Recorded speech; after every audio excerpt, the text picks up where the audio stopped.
it's rare that we can get, yeah, would you like this back? Yeah. These great minds all together in one place. So I want to take a moment as we close out our day here at the CoinGeek Conference to really appreciate that they came to speak with us. These are three of the biggest names in Bitcoin. I think we need some applause for them, right? Big applause. Yes, yes. Louder, louder. We're here. Bring him out again. The CEO of Bitcoin.com, Roger Ver.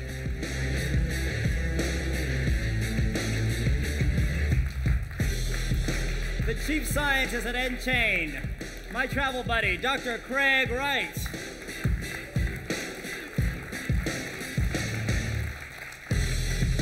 And the CEO of Bitmain, Jihan Wu.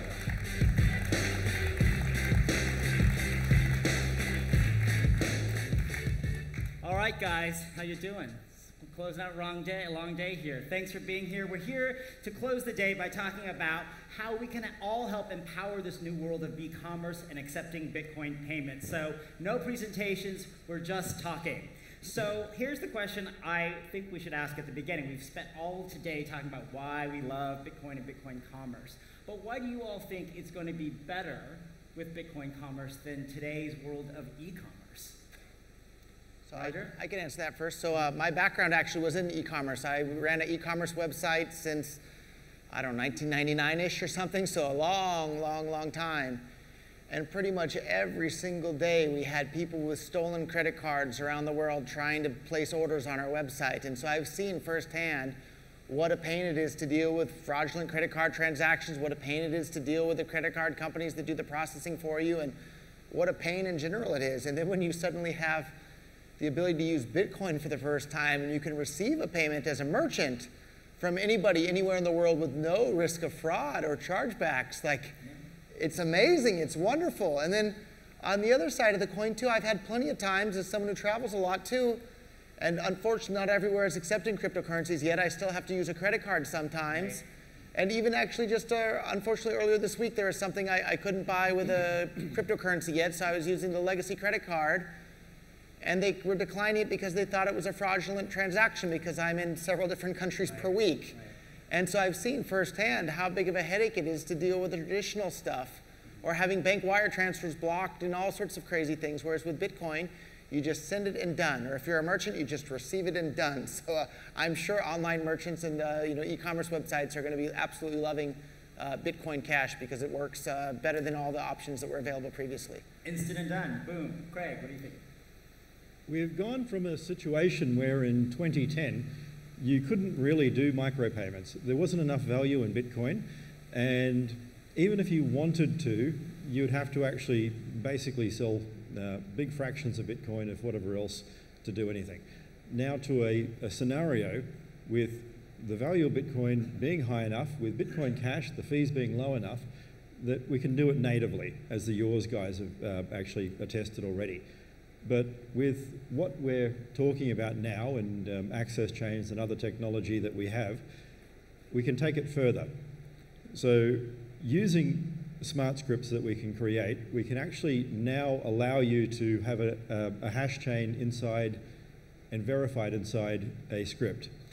The end of that is effectively infinite. So some of the hash chains that I'm releasing are not infinite, they're unbounded, which means if you wanted to, we could actually allow you to tokenize and sell 100 trillion tokens for a movie. If you wanted to be that ridiculous, you could sell access to music files by the nanosecond. So if you start thinking about that, it doesn't mean you need to get that ridiculous, but it means you can start tokenizing access as people swipe across a Kindle book. Every page they read, they're charged for.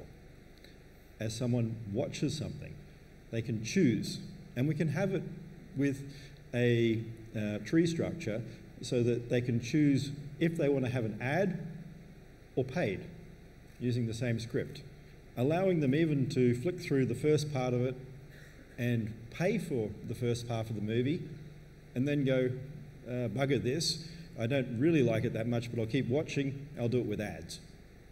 and even change halfway through. So that's because we can actually start growing a full tokenized economy that has monetary value. Now, what is this going to allow? It's going to allow us to open up what some people call an as-a-service economy. Imagine everything you want to do, every experience, every service. Different individuals will be able to buy goods, hold capital. Others will rent that out, others will sell it. Anything you can think about. Transport becomes a service, not the car. The ownership of your house. Do you want to own your house or do you want to have financial security? So why not own a quarter of your house, a quarter of someone else's in another city, a quarter somewhere else? And you start to see that you can actually fractionalize the ownership in such a way that with the money coming in between different sources, you actually don't need insurance anymore. It changes that market drastically. So insurance then changes. The nature of how you then pay that industry becomes something that is more honest. It's something where you're actually reporting what your condition is. The insurance company can actually monitor using health devices every time you go to the gym. They can then pay you in micropayments off the amount because you've improved your health. All of these things become possible. So your point is e-commerce will just open up opportunities for entirely new ways to do commerce in Exactly. markets. Jihan, what do you think? Bitmain sells mining machines directly to more than 100 countries, and I think we are kind of largest business that is using or accepting cryptocurrencies nowadays. It's very wonderful to be able to use such kind of payment methods. When we're selling the mining rigs directly to other countries, we found that the SWIFT payment network is very, very slow. Usually it takes like a few days for the money arrive on our bank account. And such kind of SWIFT payment, it will require our customers to write a certain languages or certain letters in their notes with the bank wire. And both banks and both our customers may make mistakes, and we don't know who is paying to which order. And while our orders increases, it's very hard for us to record the sales and to make sure that we can ship out the goods on time. And sometimes we get complaints from our customers that their banks don't think that their money is our client's money, and just have intervene on how much they can wire out and where they can wire into. Basically, our customer goes to the bank, say, hey, I want to wire in like $1 million to Bitmain, and the bank says, no, you need to give me a reason, you need to give me a contract, this and that. It's very, very not your money, give you that kind of feelings. But with Bitcoin Cash, you can wire in the money as you wish, as long as you control the private key. And the money arrives instantly after our clients wiring us the money, and we can ship out the next day when the transaction is done.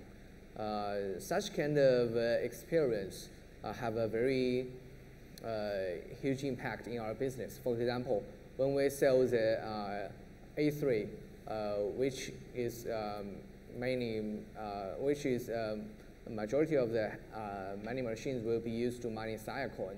And Siacoin is about to change the hash rate algorithm, proof of POW algorithm. So a very key strategy for us is to be able to ship out these miners very fast. So even before they can get to change their proof of work algorithm, our customers still get to mine for a few days, and they can get their investment back. So we accept owning cryptocurrencies. And we ship out within 3 days after all their sales is done. And our customers get their mining machine very quickly after the payment is done, and without cryptocurrency is impossible. And another problem is that, as mentioned by Roger, is that the credit card payment got their problems as well. As large business as Bitmain today, we don't think that we can have a very reliable credit card payment processor that is working for us. There's chargeback problems, there's a very high fee rate problems, and we are still not sure whether we can find a processor who can process a credit card payment for us, because we are cryptocurrency related businesses. And I think there must be some other e-commerce businesses that is rejected by the credit card business or credit card service without very solid reasons, very arbitrary. They just don't want to serve their business. But the cryptocurrency is free, and we can do it as long as the buyer and the sellers reach agreement with each other. And I think it's interesting because I think people forget your company is a merchant as well, Yes. right? You sell, Yeah. you need to get paid, Yeah. right? So speaking of that, I'll ask the panel here, what are the advances you think are most important in the near term for merchant and consumer payment technology to help make Bitcoin Cash more usable as a payment method? I think it's the same as the first time around. It's a chicken and egg problem. You have to have people that have cryptocurrency or Bitcoin Cash ready to pay, and we need merchants that can accept it. And we're seeing that chicken inside the egg grow together, but it needs to grow a lot more from where it is today. So, and that's up to all of us to help spread that. Right. Greg? Well, simple is always good, but we've also got another approach. One of the things we have been, or now concentrating on, is logistics and just the end-to-end processes that businesses will use. So one way is to actually make Bitcoin Cash an underlying infrastructure. So we're going to do things like tokens for one, swaps on goods for another, things like enabling, and we're in talks with a number of countries to put effectively fiat on Bitcoin Cash. We will tokenize a country's currency and basically allow them to have instantaneous transactions within their currency that all their rules and everything can be applied for, at the same time paid for with Bitcoin Cash mining transactions. Further, and more importantly, when I'm talking about logistics, we want to build end-to-end systems so that you can track and monitor what's happening with your goods, right from the manufacture stage, right to the packaging, warehousing, and then transportation. So all of that will be tracked and traced using a combination of things like atomic swaps and the ability then to have everyone effectively digitally signed for the receipt of goods. As you break up pallets, it's signed. As you build and store goods, it's signed. And we can actually then combine that with other technologies that exist right now, so that there's none of these old scams, like the old pallet scam, where people would build up empty sort of towers of boxes, but have the middle one removed. And that way, auditors would come through and count through everything, and you'd have a 10% loss that no one would notice. And that's a big one for a company. So we're going to do things like making that infeasible. Jihan? For me, I think that we need to make a more population access the Bitcoin Cash, and to achieve that, the software development infrastructure in Bitcoin Cash should improve a lot. I believe there should be different SDK should be developed and maintained, so it will allow other developers to integrate Bitcoin Cash very easily. I think Moneybutton is a very good example, and it requires lots of resources to maintain it and to make sure that the other developers, application developers, can integrate such SDK very easily. Because the most impressive of Bitcoin Cash is that it's programmable money. And we need to reduce the programming cost for developers in the world. Merchants may be hesitant to accept Bitcoin Cash because of the price volatility. Something I've heard some merchants talk about when I've talked to them about it. What would you say to them about price volatility and why they should be concerned about it? From an investor, I think you should want to be exposed to the volatility as much as you possibly can over as long of a period as you possibly can, because we've watched over the last few years Bitcoin go from less than $1 to thousands of dollars. And as more and more people start to use it as money and start to use it in commerce, that trend is going to continue. So if you're exposed to the volatility over a long enough period of time, you're going to do awesome. If you don't want to deal with any of that and you just want a better payment rail for your business, then sign up for something like BitPay, and they can convert it right back into normal dollars in your bank account right away, and you don't have to deal with any of the volatility at all. Correct.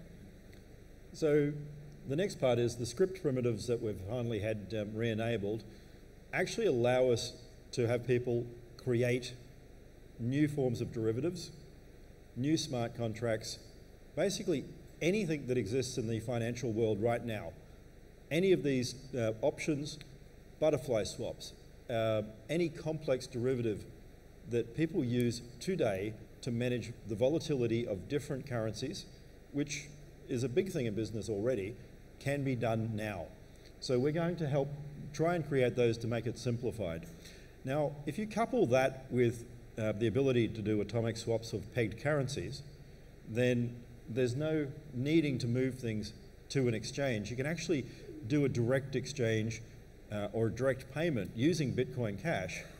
And if you have a bank or a central bank, then there's no difference. Because, I mean, we can complain about central banks all we want, but a central bank, if it's issuing in a digital currency, is the same or better, in effect, than a piece of paper currency, or better than the bank's version.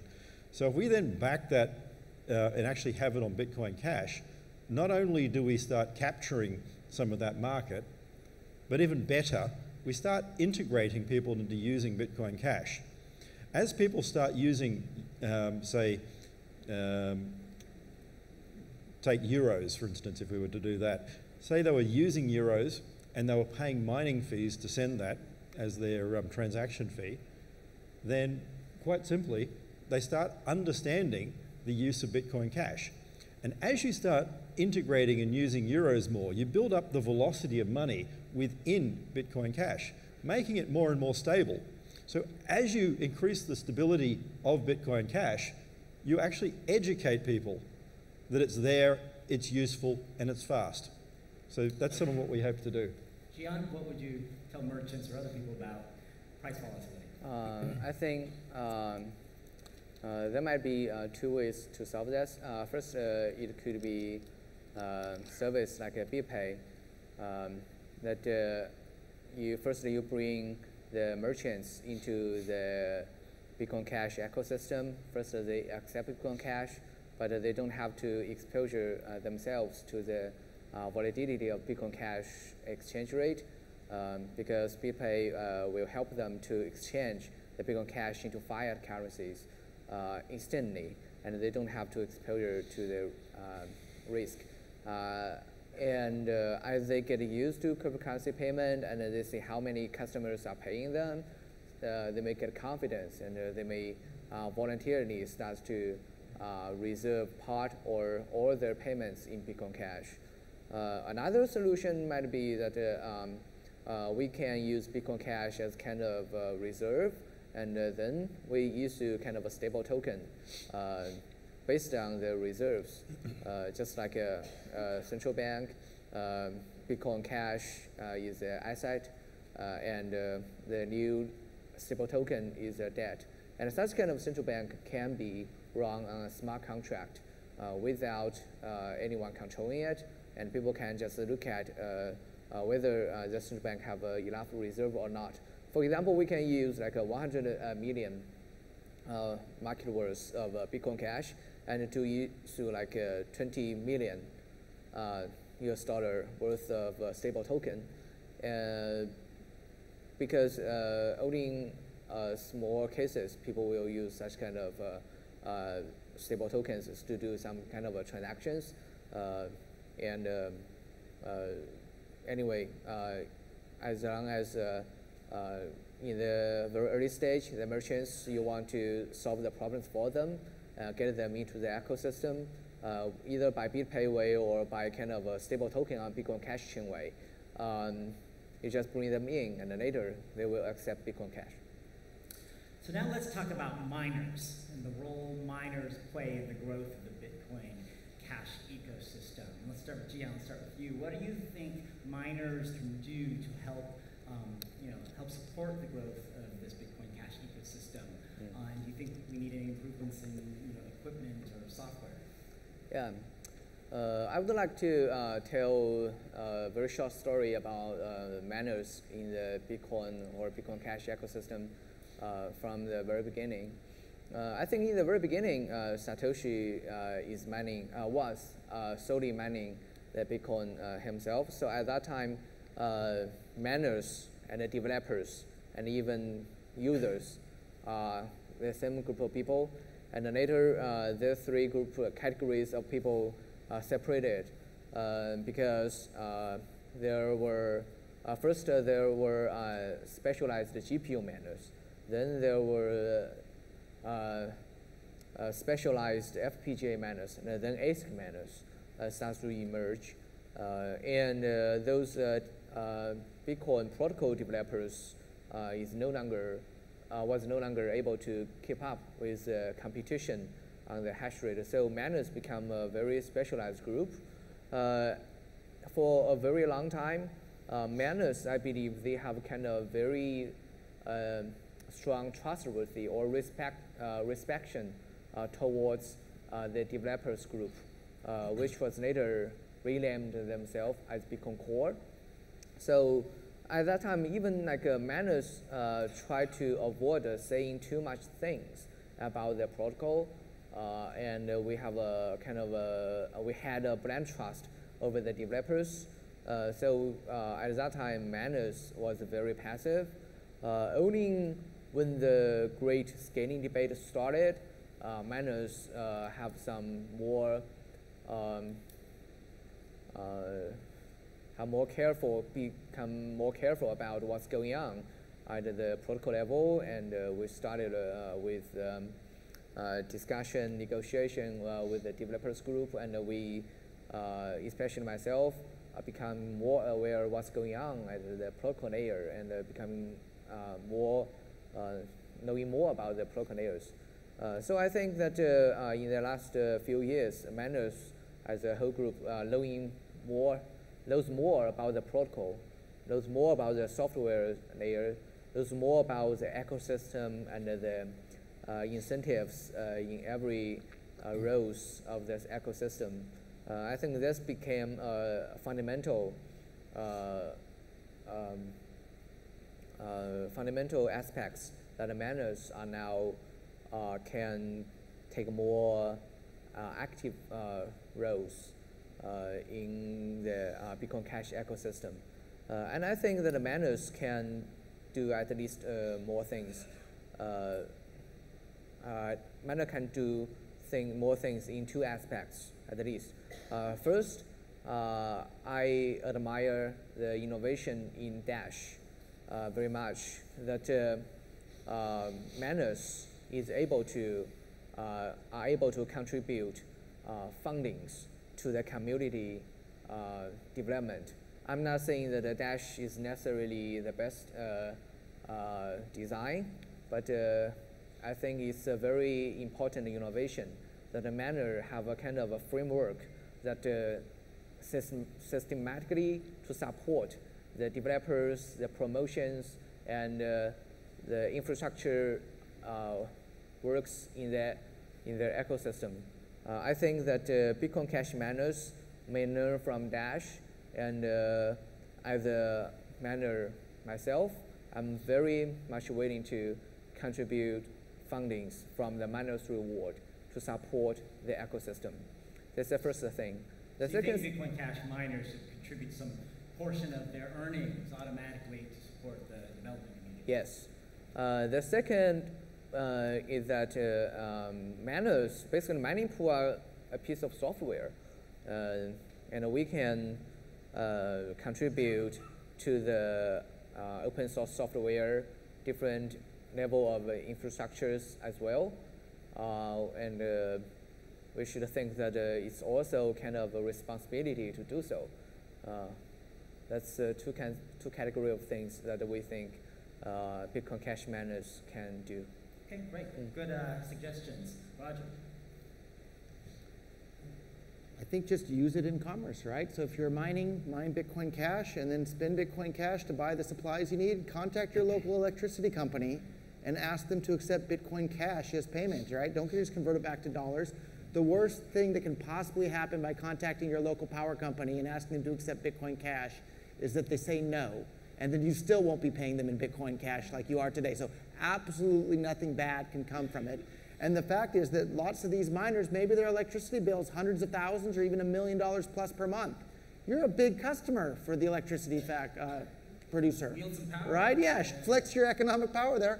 Call up the power company and say, hey, I want to pay you in Bitcoin Cash. And like I said, nothing bad can come of it.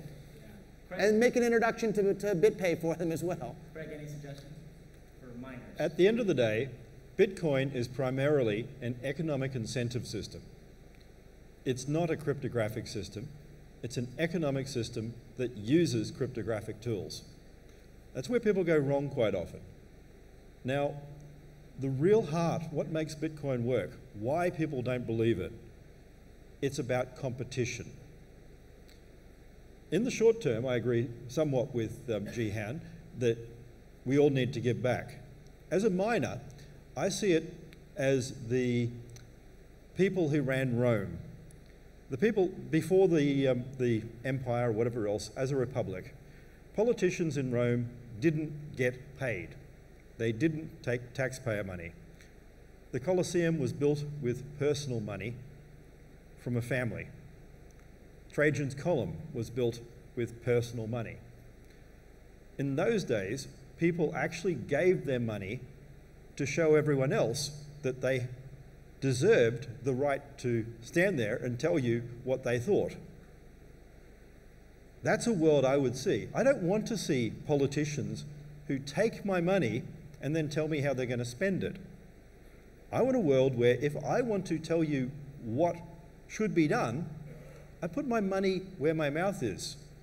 I actually have skin in the game. And that's why miners matter. They have skin in the game. They invest. If developers want to do that, then they should invent and do things and sell. In the current environment, we have a number of different platforms. We have ours, we have Bitprim, we have ABC, of course, etc. And in the future, I would like, as we make it into a competitive microservices architecture, people to compete. I want to see miners compete to make people go after their money. I want to see better front ends. And I want to see people compete as devs to make better front ends and sell that to the miners, to sell that to the merchants, to fight, to compete, to make a better product. One of the things in 10 years we have not seen improve at all is the front end of Bitcoin. It's been a decade. I mean, there are many devs and even terrible ones sort of in my level who do really crappy anything to do with front ends. I did. Yes, we know you don't do front ends. Whatever. But the point is, if you want to have really good graphics, you want to have that, it's a specialty. And everyone should then compete to do the best one. And how do you know that you're going to be better? You know that someone's behind you, chasing you. So you have to work harder and harder. It's a Red Queen game. If we want to stay in the lead, we have to be better. Not sit on our laurels. Know that tomorrow I have to compete with myself even to do better than I can today. So that's what the miners need to really be part of, and we are now too. And we want to develop not a collaborative necessarily like system. Collaboration through competition is what I see. Co-opetition. Competition. We compete to do the best that all of us can. Sometimes that'll be freely with open source, where we compete for reputation, we compete for implementation, we compete, but the end of this is competition. Your thought is competition breeds improvement over time. Always. So we've just talked a little bit about the Bitcoin Cash implementations and software. We've just had a significant important upgrade this week in the Bitcoin Cash protocol. Another one's coming up in November, planned for 6 months, and more after that. If each of you could pick one or two things you'd like to see in the upcoming upgrades, what would those be? I get to go first every time, huh? Yeah. I'm pretty excited about where it is right now, and I'm just looking forward to seeing more adoption happen. And then, of course, being able to do tokenization on top of Bitcoin Cash is going to be really, really fun to see that whole ecosystem bloom as well. Jihan?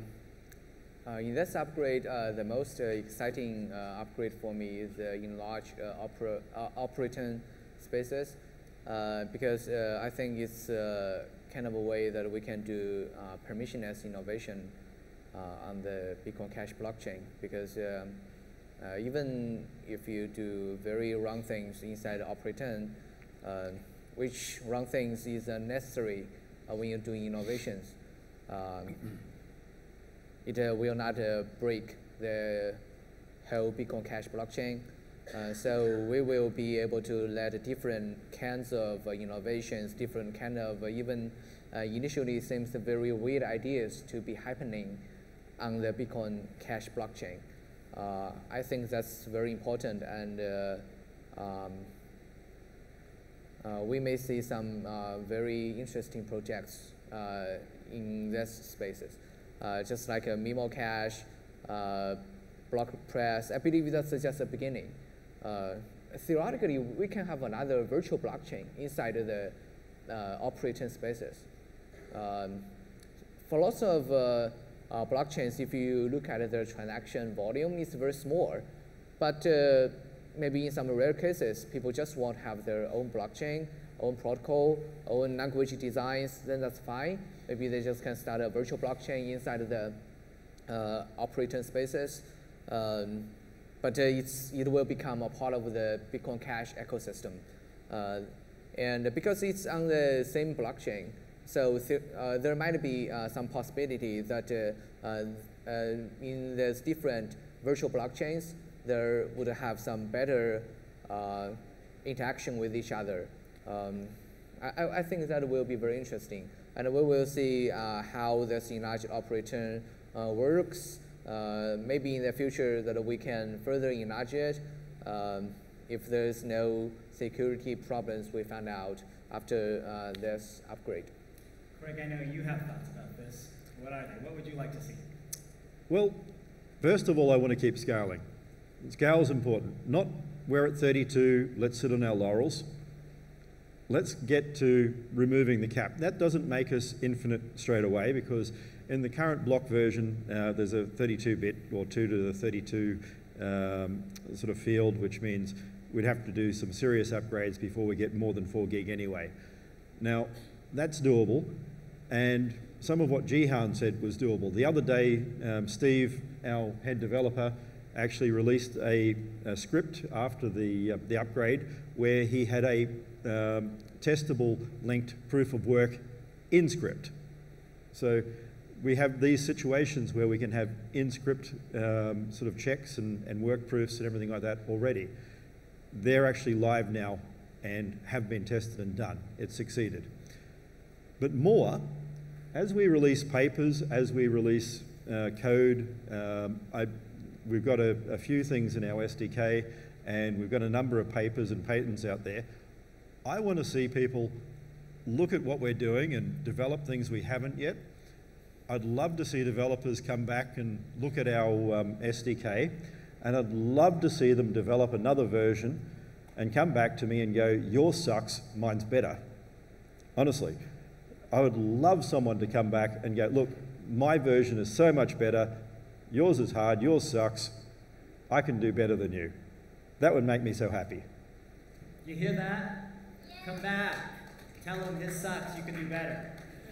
All right, I want to go back to something, Roger, you mentioned. I know you talk about this a lot, having to go to merchants, suppliers, and trying to get them convinced to accept Bitcoin Cash. I'm curious because a lot of the people in this room and who will be watching this are the kind of people we need to go out and do that same kind of persuasion and evangelism. What do you tell a merchant or a supplier when you're saying, hey, I want to pay you in Bitcoin Cash and here's why you should take it? Well, first we need to give people the motivation to do it. And I want to point out to you that if you ask a merchant that's not currently accepting Bitcoin Cash to start accepting Bitcoin Cash, absolutely nothing bad can happen. The absolute worst that can possibly happen is a merchant that's not accepting Bitcoin Cash today is not accepting Bitcoin Cash tomorrow. So nothing worse than the status quo can possibly happen. So don't be shy about doing it. And so basically what I tell them is say, hey, you can accept this payment method that you can then have the ability to pay any of your suppliers anywhere in the world instantly, basically for free as well. And you'll get a bunch of computer nerds coming into your place all the time wanting to spend their Bitcoin Cash. So you can tell the merchant that the worst possible thing that they have happen to them is they have new customers that start coming to their business. So it's a win-win situation for everybody involved. You'll be nerd friendly. Yeah, got it. Oh, great. And a couple of you mentioned tokenization, which we believe is coming to Bitcoin Cash soon now because of the restoring of opcodes. What are the kinds of tokens you'd like to see on Bitcoin Cash? There's some tokens people like, some people don't. What do you think would be good for the Bitcoin Cash ecosystem? Jihan? I think that the tokenization language should support some very basic functions, like dividend distributions, interest payout, maybe different categories of the stocks, so on and so on. Maybe we can develop a group of languages that support the tokens designers to design such kind of functions.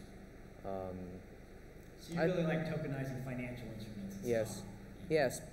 Basically, I think that after the Bitcoin was created, it changed the regulators' framework. What the world they are facing is totally different for them, because there are 200 governments around the world, and before they are they have kind of monopoly inside of their own territory.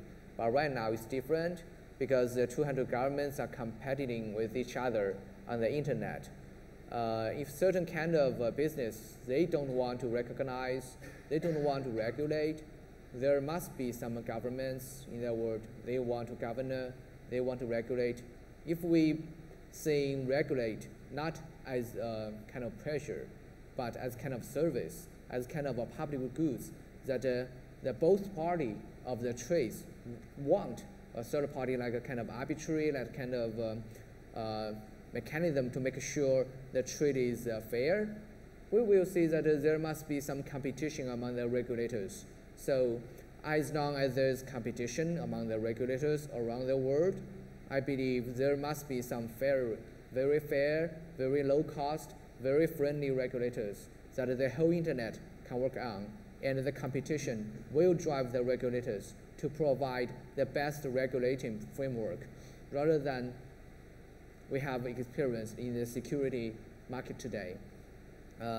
So I think the community should keep them honest, because if you're honest, you have a higher moral standard. So when you negotiate with the regulators, you will have a kind of a very strong position.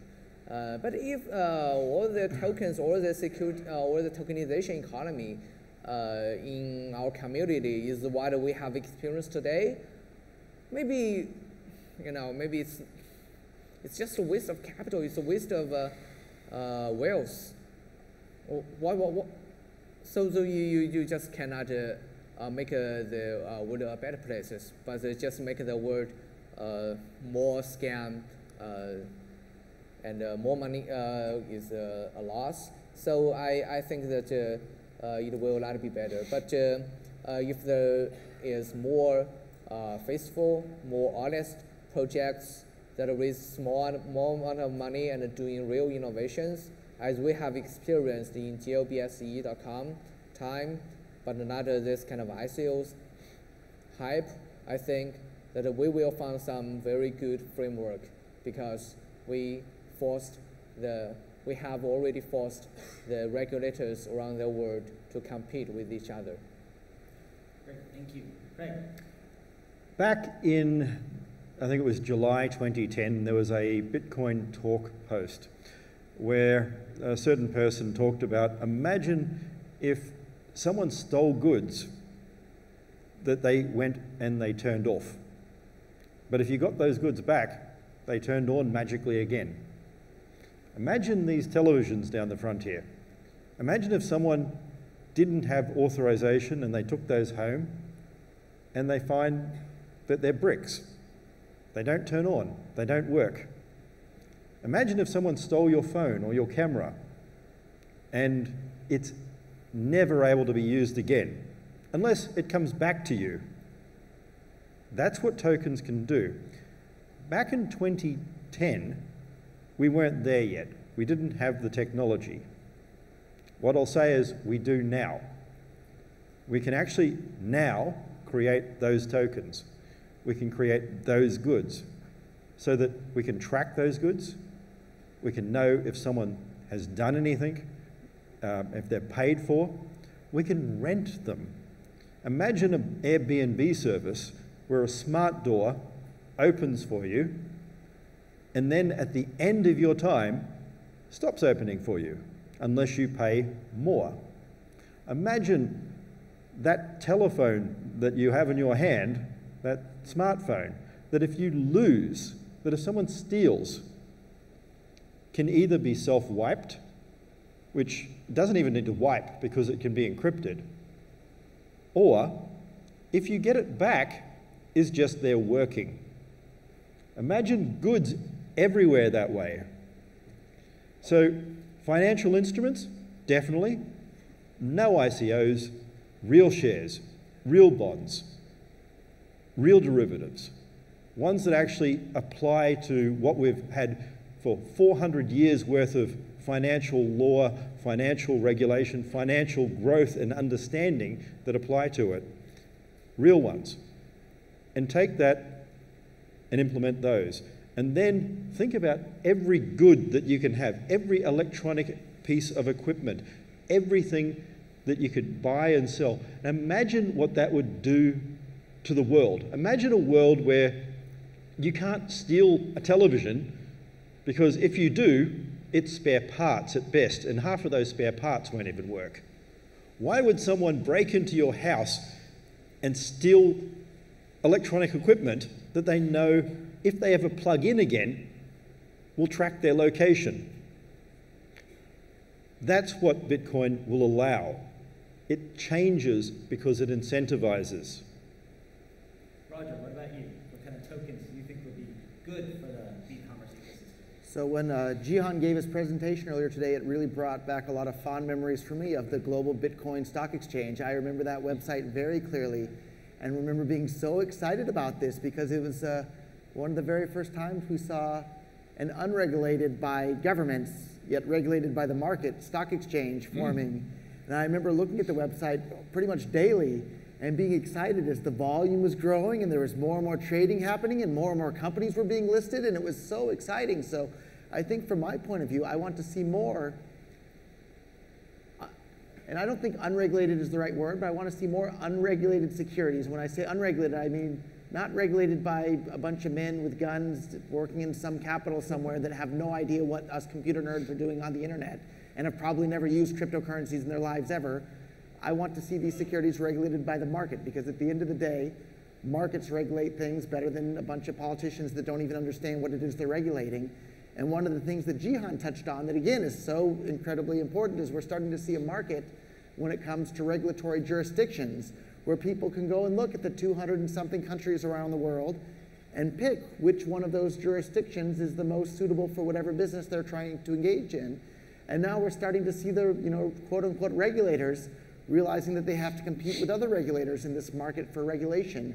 And I think at some point we'll realize that we don't need to have a monopoly in regulatory agencies, and we'll see a market develop for regulatory bodies that decide to regulate different businesses, and the businesses will be able to decide which regulatory agency they want to be under, and they'll be able to promote to their customers and say, hey, we are regulated by this institution, which isn't necessarily even a governmental institution.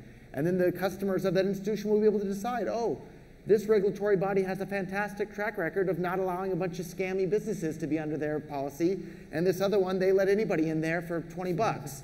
And so investors will feel more comfortable investing in businesses that are regulated by a particular regulatory agency. So I'm looking forward to seeing a market in regulatory agencies. And I think all of that's becoming possible now thanks to cryptocurrencies, and it's going to lead to a better outcome and a more efficient market for everybody. So it's really, really exciting seeing all of this come back into existence.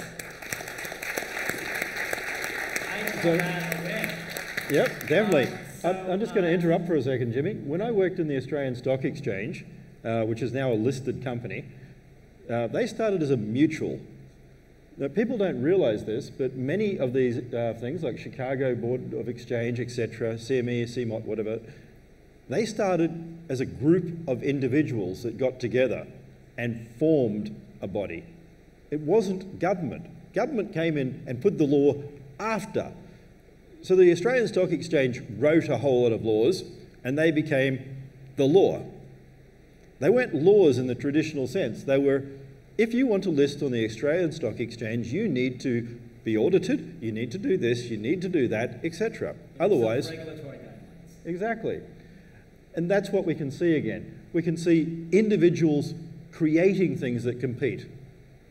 Great. So to leave time for audience questions, because I'm sure there'll be plenty for a panel, I'll ask my last question, which is in the spirit, as we begin this journey to the e-commerce world, of encouraging collaboration and learning from one another in this community. So I know all three of you have probably watched each other and each other's work and actions a lot over the years. Is that correct, I would assume? I would like each of you to tell us something you've learned from each of the two others.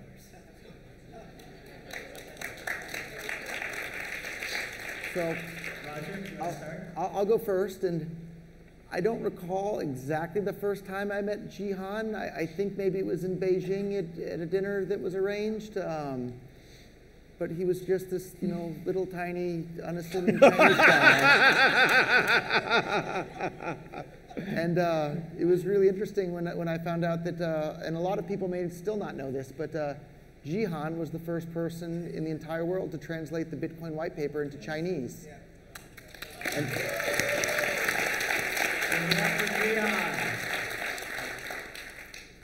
And Craig, I don't know all that well yet, but I'm getting to know him better. And I remember one of the very first times we had dinner together. It's not often you get to sit across the table from somebody that knows so many different things about so many different topics. And my background is primarily in economics, and Craig knows a heck of a lot about those sorts of things too. And I can sit there and at least I can keep up and follow what he's saying on those topics. And then when he moves on to other topics, you smile and nod. I just kind of have to sit there and try to absorb as much as I can and hope to keep up. And it's not too often you get to meet people in life that know so many different things about so many different topics. So thank you for teaching me so many things about so many topics. And thank you for bringing Bitcoin to China, Jihan. Great. Jihan, we'll go to you next. Roger, I think I know Roger very early because in 2011, 2012, there was not much well-known person that openly to support Bitcoin, and Roger was one of them. I know from Roger that you should be very openly and bravely to support the idea that you believe in, Craig. I think Craig was very good at to promote kind of idea and to deliver a very strong confidence to the population that he wants to get support. And I think this is very important for community like Bitcoin Cash. It's at its birth, it's very small, and it needs someone to lead the community to gathering together and to get confidence and to be sure that they're right. I think Craig is this kind of person that give lots of people confidence about Bitcoin Cash. Thank you, Kumar. Craig. So way back in 2010 and 11, I did a bit of research because I used to study botnets, etc., like that. And I wrote a paper to do with malware and malware herders. And part of the issue was there were a lot of, especially the Russian Business Network and others, were mining Bitcoin using botnets, sometimes 10 million machines. And I started learning very quickly that ASICs are critically important because one S9 beats those entire 10 million machines on a botnet, which means the criminal groups who were starting to take over just died. So that's sort of how I learned the first time about what Jihan was doing and all the rest, because I saw him making ASICs and I was very appreciative. But more than anything else, I think from watching all the shit that this guy took in the early days, I sat back and learned, fuck it, really, if I'm going to succeed, then basically screw the trolls. And I saw that from Jihan. No matter how much shit they threw at him, he kept going.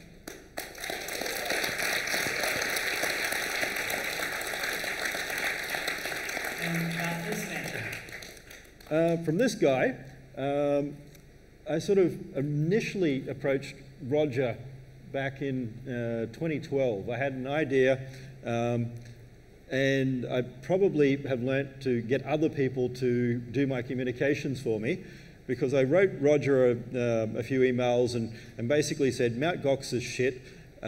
We need to make a better exchange. I have technology, and just kept blasting a few things at him until I got sick of it. And that went nowhere. Roger, I don't blame you. So the first thing I've learned there is to get other people, especially like Jimmy and things like that, to act as a filter between me because, well, I've got a sort of different type of personality. I can confirm that is very true. Well, great. We have some time for audience questions now before we wrap up our day. Lauren, stand up and shout. Loud and proud. Yes. So Lightning Network is clearly against the economic interests of miners. Why are miners still supporting Bitcoin Core? Is that a short-term profitability play? Why are miners still supporting Bitcoin Core? Is that a short-term profitability play? Yes, exactly. You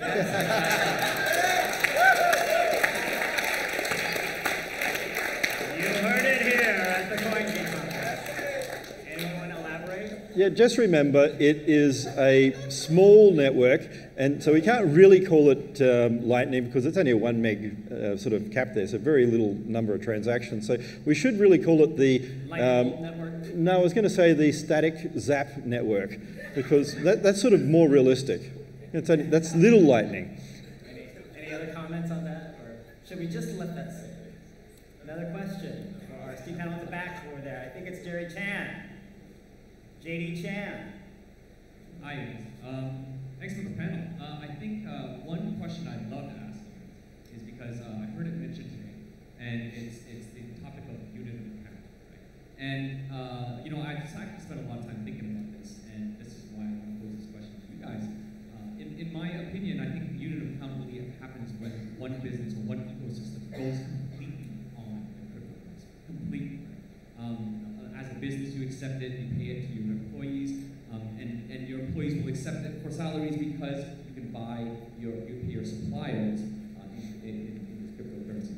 So, but in order for you to pay your suppliers in cryptocurrency, you're going to have to find some group or village or a bunch of people on planet Earth whose entire economy revolves around maybe one export, maybe, and they can run their entire village or town in cryptocurrency, and they'll pay each other that, and they have one export. export and maybe we then pay them for this export in cryptocurrency. Do you guys have any thoughts of what that business might be? Because there will always be chicken and the egg until we find a small economy, a micro economy, which can accept cryptocurrency alone, and then we can use that to bootstrap the rest. I'll answer that one. The reality is, to make Bitcoin really what it can be, is it's a commodity. And it's a commodity because it's a ledger. In the early days, a lot of things happened that have been killed off on BTC, and they're now coming back on BCH. People added things into the chain. They timestamped. They put document proofs into the chain. That makes it valuable. Gold was valuable because people wanted to use it for other things. It wasn't just this lump of shiny metal. There are heaps of types of lumps of shiny metal out there.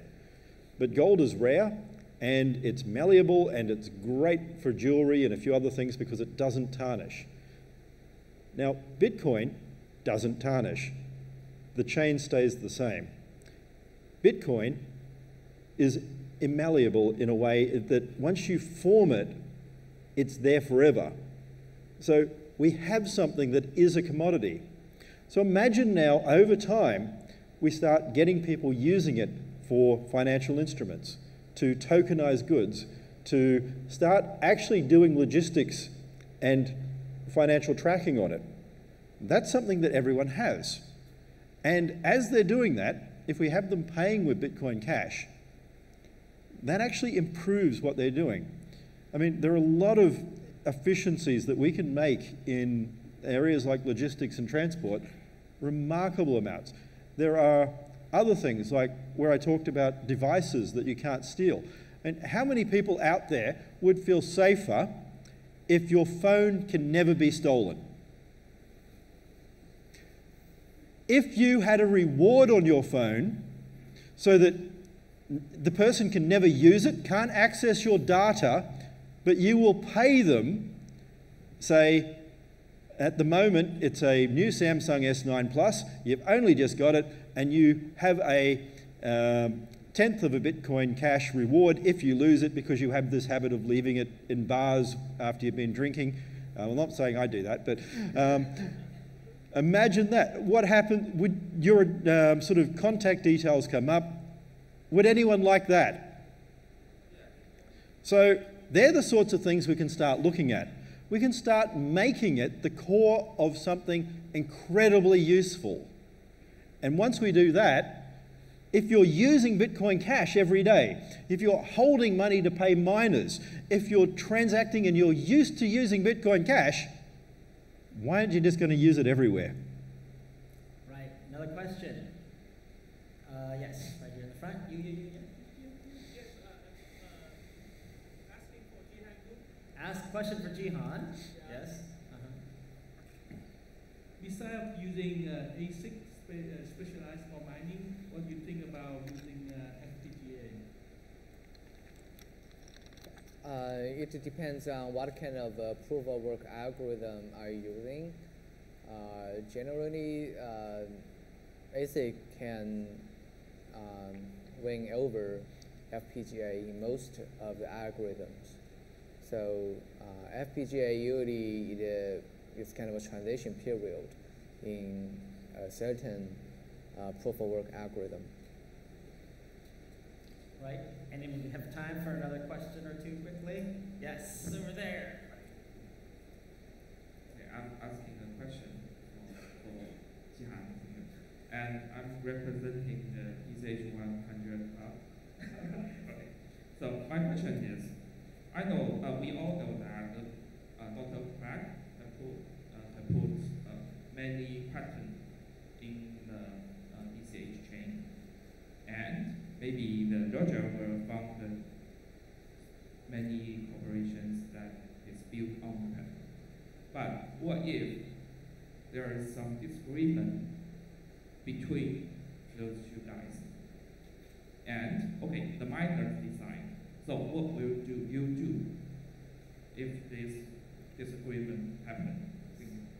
Question is, what, I guess, Jihan, would you do if Roger and Craig got into a disagreement? I don't know. I don't know yet. We don't always agree, by the way. They don't always agree. Yeah. And that's okay. And that really is okay. And you find a way to move forward in the best productive way. And there's 1,001 different cryptocurrencies out there, and at the end of the day, the market will decide which one they're going to use, and it's our job here in this room and everybody else that's involved to make sure that Bitcoin Cash is the one that's the most useful for the most people around the world to use in commerce. And at the end of the day, this bugger is doing a few things and starting businesses that we're competing in. And competition breeds better products. Exactly. It just means we have to outcompete them. And I welcome the competition. All right, one last question. Michael Hudson over there. Not really a question, more of a thank you. It just really dawned on me the jargon that we actually have on stage here. I know my life has most certainly been changed by, I know Roger, you were the first person I ever saw speak about Bitcoin, and I thank you for all the work that you've done up until right now. You continue to plow through and do it. Really, without asking for anything back, and I really do appreciate that. Dr. Wright, you've been a pioneer in this space and actually doing all the work it is that you have done, and GHAM has provided the infrastructure that you have as well. I don't necessarily, I'm probably not the only person in this room that feels this, but I just want to say personally for myself, I really thank you guys for the work that you've done. So thank you. And I think that is a perfect note to end our panel and session on End of Day. I'm supposed to give some closing remarks, but I'm going to keep our panelists on the stage, if you don't mind, to stand with me. And I would like, actually, Command Center, can I get house lights up, please? You know, I think the thing I've learned most from watching today is the sense of energy, community, and collaboration that exists at a time of great excitement for Bitcoin Cash. A time where we believe that everything is possible. Actually, I wanted those lights up. I want to see all the people. Can we see all the people? And so let them see themselves? That would be great. I know I'm throwing this as a surprise. So I really wanted to, first of all, thank all of you for being here. Come on, guys, all in with me. For being here to support this first initial effort at fusing e-commerce and e-commerce, creating an entirely new world that we're all working towards, and to really solidify our spirit of a community that is going to stand together even when we disagree and even when we compete. Can I get everyone in the room to stand up, please? I'd like to take a photo for the world to see at large about how much is being done here at CoinGeek. And on behalf of all of these guys, I want to thank you and wish you not just a happy evening and party tonight, but a happy and wonderful journey to the future of e-commerce. And I'm going to say one thing too. I want to thank all of you because really, no one person creates a world economy. We do it together. And I want to also interrupt and thank Jimmy. I want to thank Jimmy because this guy's taken me a long way. He's helped me. People have said my presentation was good today, etc. A lot of that Jimmy has helped with. A lot of other things Jimmy's helped with. Jimmy's helped, well, knock a lot of edges off me, is the only way to put it. Even stopped me swearing and saying fuck you as much. You did it today. I said as much. I didn't say I'd stop. I'm Australian, so fuck off. Anyway, thank you. We've got cocktails, after party. I'll see you there because I think Emmanuel and people are jigging down. Let's do it. Become World, we're waiting for you. See you out there. Bitcoin Cash! Bitcoin Cash. Thanks.